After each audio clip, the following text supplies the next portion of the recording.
is your host, E.I. Smith.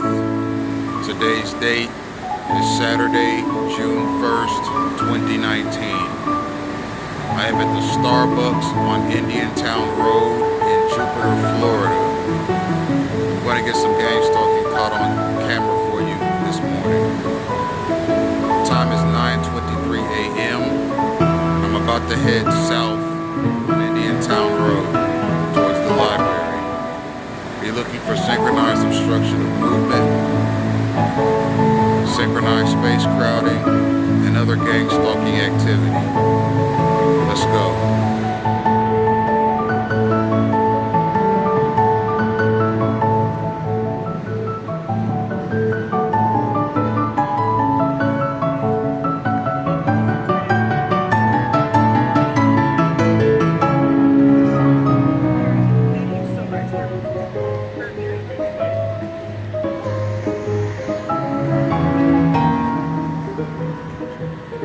That's our first instance of synchronized space crowding.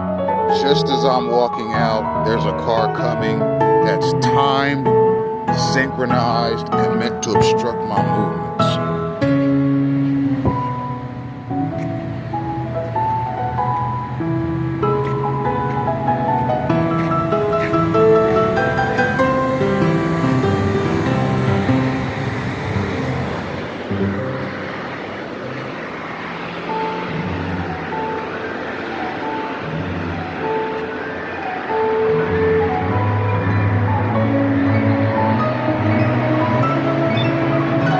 I want to make a comment on my gang stalking in action part 37 video,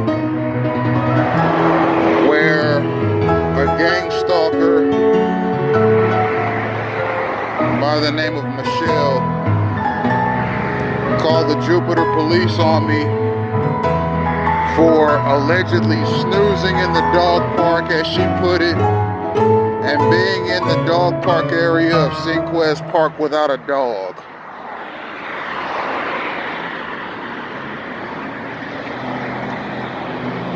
One of the officers you'll hear on the video, the female officer, asked me if I had identification. I said yes, and I gave her my social security card.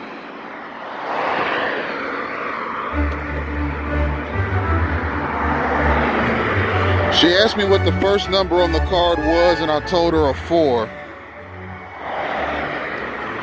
Apparently it's a little bit faded, so she couldn't make it out. The next officer, there were 3 that arrived on the scene, 2 males and a female. The next officer, Officer C. Smith, then asked me for my social security number and date of birth. He wrote that information down, but as you'll notice on the video, he did not call dispatch and ask them to run my information. I'll have you know that that is a gang stalking tactic that police officers use against people that they think it'd be fun to track. Now, mind you,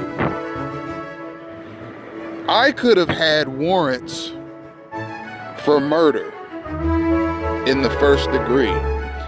I could have had arrest warrants for multiple murder in the first degree. I could have had warrants for mass murder in the first degree. And those officers would have never known it. Namely, because Officer Smith did not give my information to dispatch. Now you have to ask yourself, why would a police officer take a person's name, social security number, and date of birth, write it down, and then leave? Why didn't that officer call dispatch right then and there and ask the people at dispatch to run my information to make sure that I didn't have any outstanding arrest warrants against me? Now I don't, but they didn't know that. I could have been the subject of a manhunt. I could have had the U.S. Marshals after me, and those officers would have never known. Now,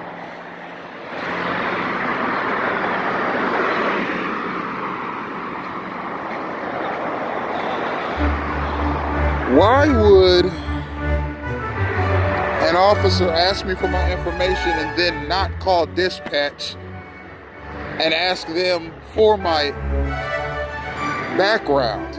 Because they could do that immediately, tell you right on the spot whether or not I'm in any kind of trouble. They wanted to wait until either they got back to the station so they could run it that way, because it's more private,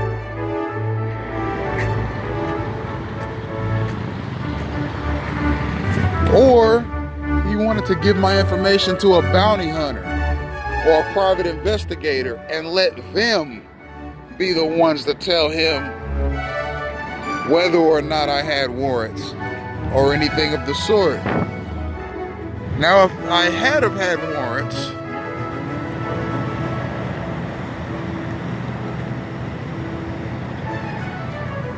bounty hunters and private investigators have a more confrontational way of apprehending suspects that have warrants than general police departments. And that's what they were going for. They didn't want to run my information. And this kind of looks like a police car right here. I can't really tell. It's unmarked, but it looks just like a police car. It's got the same kind of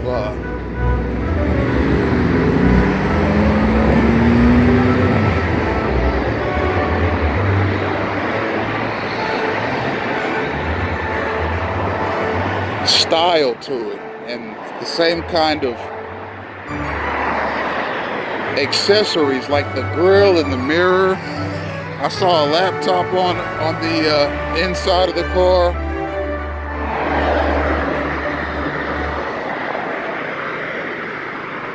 Looks like a police vehicle. And as I've said plenty of times, police vehicles are a hallmark of gang-stalking activity. They follow gang-stalking activity, they hover around it, because they're looking for people to apprehend. Now here's another gang-stalking bicyclist that refuses to use the bike lane. As you can see to my left here, there is a bike lane. This guy is refusing to use it. Plus he's going the wrong way. He's going against traffic. Those bicyclists are supposed to ride on the other side of the street in the bike lane. He's not even supposed to be over here. That is a hallmark of gang-stalking activity. People breaking little laws to crowd your space, and little ordinances and codes of common courtesy. Trivial stuff. But it's not trivial that they crowd your space and annoy you endlessly.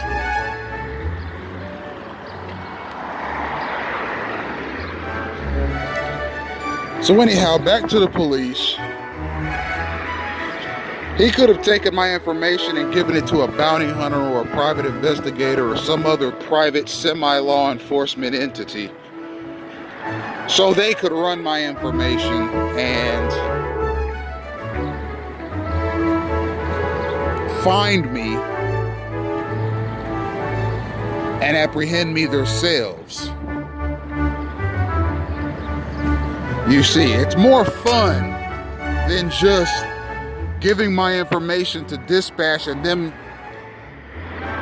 radioing him back right there on the spot and saying, okay, this guy here, this social, has an arrest warrant indexed to it for crime X, Y, and Z. And then they'd have to take me to jail right away. Now, I don't have arrest warrants or anything of the sort, but I could have arrest warrants, and that officer never would have known. You see. So, I say that to say that where gang stalking rears its head, it takes away the professionalism of people that are supposed to be professionals. The professional thing for that officer to do would have been to give my information to dispatch right then and there to make sure that I didn't have warrants. Because again, I could be a violent, murderous felon with warrants against me for violent, murderous felonies, and those officers never would have known. I could have gone on a killing spree right after they left.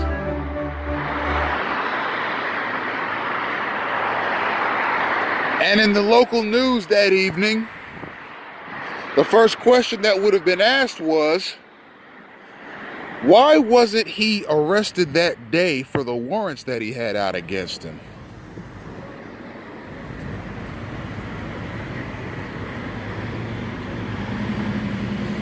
Some more synchronized space crowding here. And notice how he had to get on the sidewalk. Again, synchronized space crowding. That guy just happened to be coming on his bike as I was standing here at the corner of Indiantown and Chasewood Roads.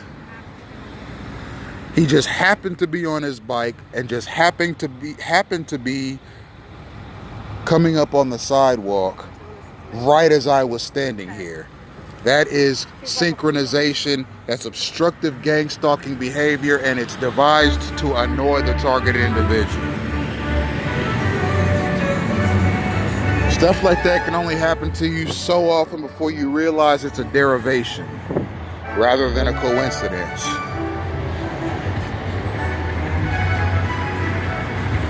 So anyhow, the first question that would have been asked that night on the evening news is how come he wasn't arrested for the outstanding warrants that he had right there on the spot? A mass murder could have been prevented. Well, guess what? The officers didn't check my information on the spot. That's why I wasn't arrested, and that's why the mass murder wasn't prevented. You see? Now, do you see how ineffective policing can lead to disasters and tragedies?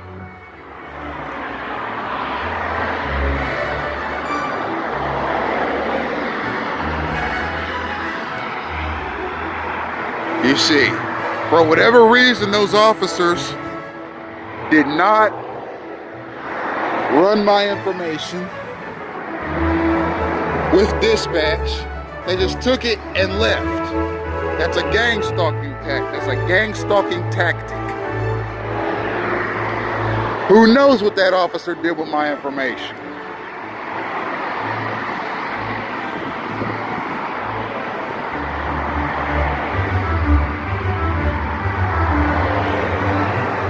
So I wanted to make a comment about that.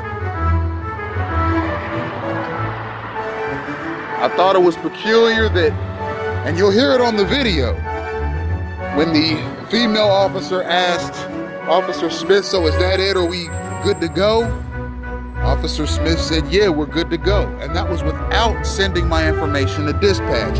If you're a police officer and you ask somebody for their information, you do so for one reason and for one reason only: to run it in a police database to see if that person is in trouble for anything. If they are, then by law, you're obligated to arrest that person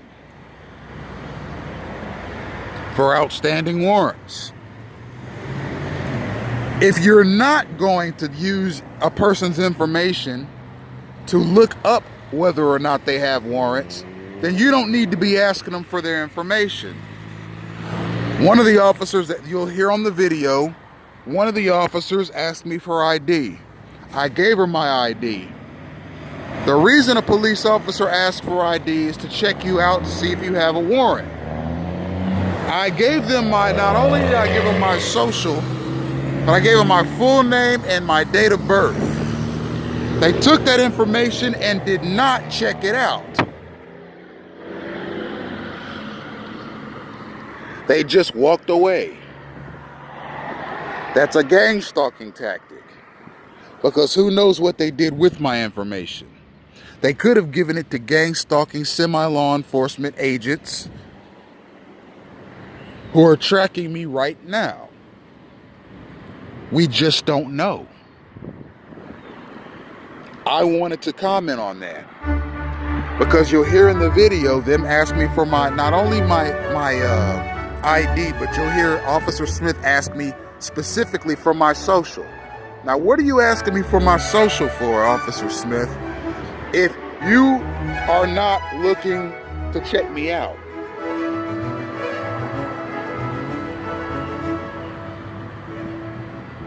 You see.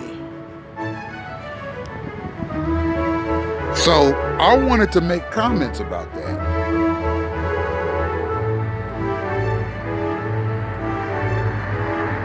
And unfortunately, in South Florida, there are an abundance, and again, right as I'm coming across, there's a car coming, that's synchronization. There's an abundance of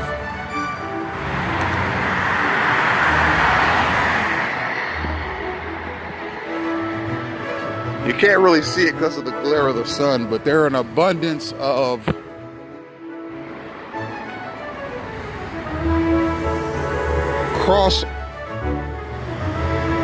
crossway lights or walkway lights that just don't work. You have to jaywalk in order to get from one side of the street to the other. That's a gang stalking tactic right there. It's done to discourage pedestrians. And if you're a targeted individual and you're on foot a lot of the time, like I am,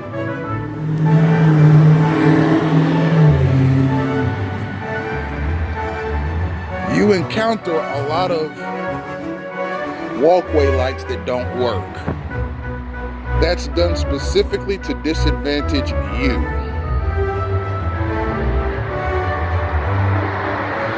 And it's done to force you to jaywalk, making you look like a person that disregards the law. That's part of gang stalking, is the criminalization of the targeted individual.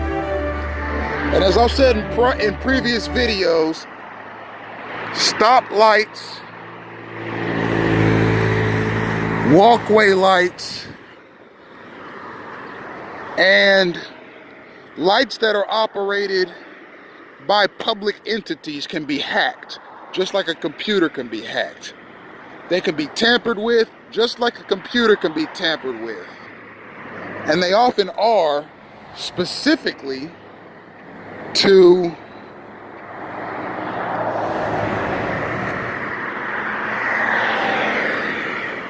disadvantage a targeted individual. And I'm telling you, a lot of gang stalking is carried out by semi-law enforcement agencies, the private sector. It has national and international intelligence mechanisms to it. It's got national and international military mechanisms to it. It's got national and international federal law enforcement agencies involved. And it's got national and international private security firms. Now, the private security firms are the ones that, and don't let me forget churches. There is a religious element to gang stalking. They like to try and muscle targeted individuals into going into church. A lot of gang stalkers that a targeted individual runs into talk about God a lot. God and Jesus, in an attempt to try and get the targeted individual to go to church and pay 10% of whatever they get to the church. Okay, there is a follow the money mechanism to gang stalking, and that is an important part of gang stalking, is following the money. So I've named intelligence, military, federal law enforcement, private security, and church elements in gang stalking, and it is a collaborative effort that has roots in neo-fascism to try and control the world.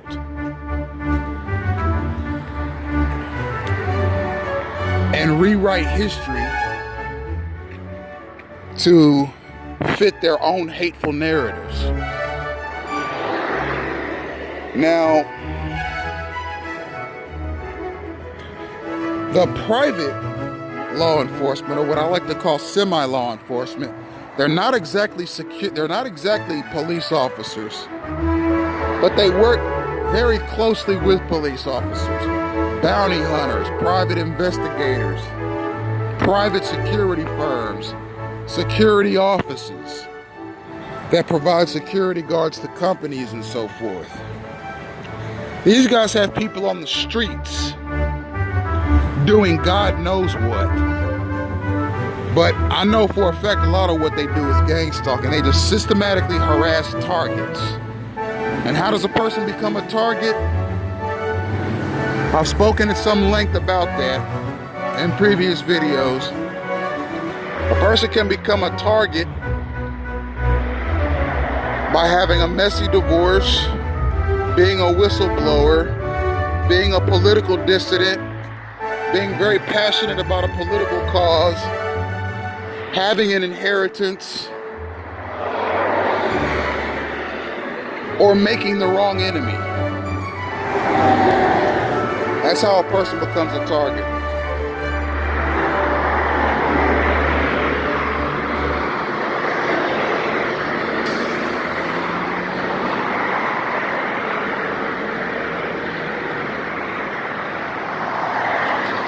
I'm gonna go over to Cinquez Park and see, I have stalkers watching me on Facebook and social media.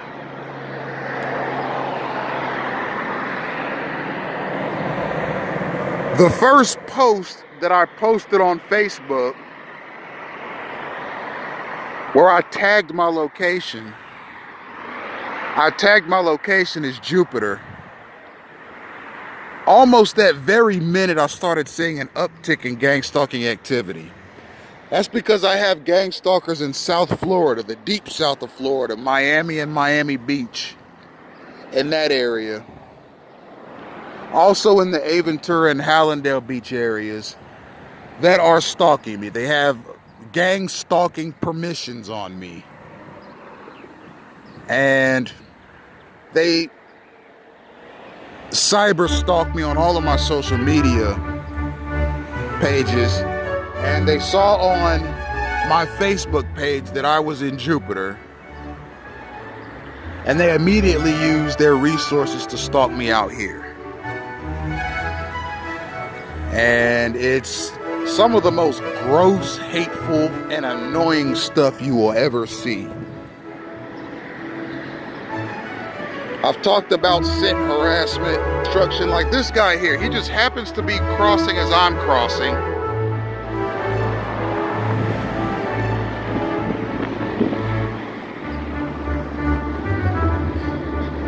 Making it look as if I'm in some kind of a group. They like to synchronize you with people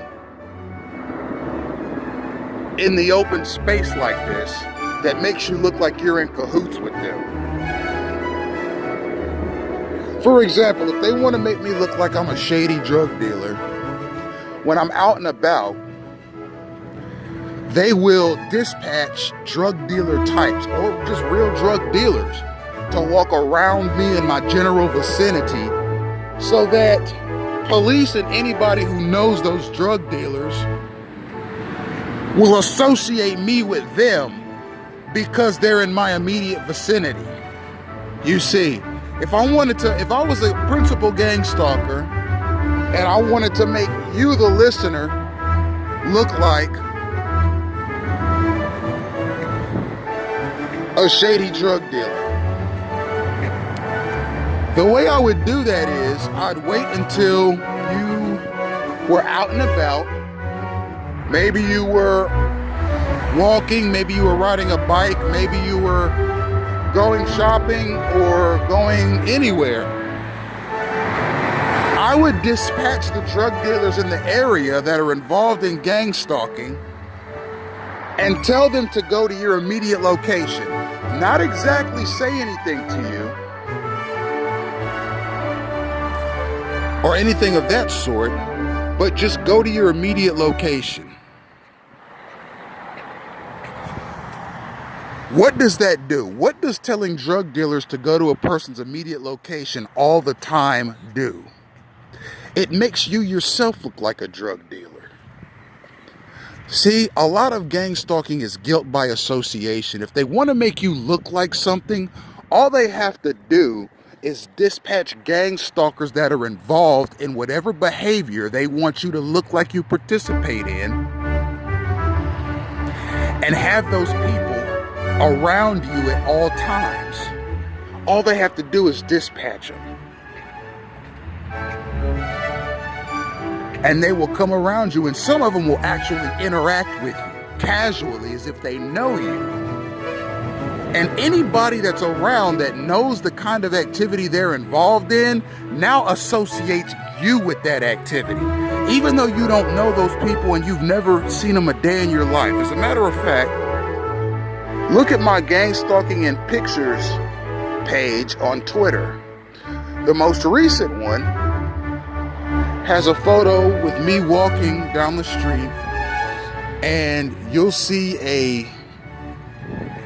white male with a flowered tank top on and a hat turned backwards walking next to me. And I took 2 pictures of him as he was walking with me.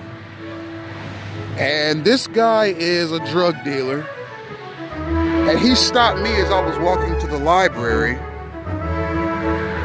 and he offered me marijuana and the chance to come over to whoever's house and smoke marijuana, and I said no. But he is apparently well known in the area for being a drug dealer. He was dispatched by principal gang stalkers and told to flag me down and walk down the street next to me to make it look like that's the kind of people that I associate with. You see, a lot of gang stalking is slander and defamation of character. And one way they do that is just by talking about you hatefully. And another way they defame your character is by having certain kinds of people around you a lot and even interacting with you so as to make it look like you are one of them. You see, it's hateful, deceitful, and it's just straight up trickery.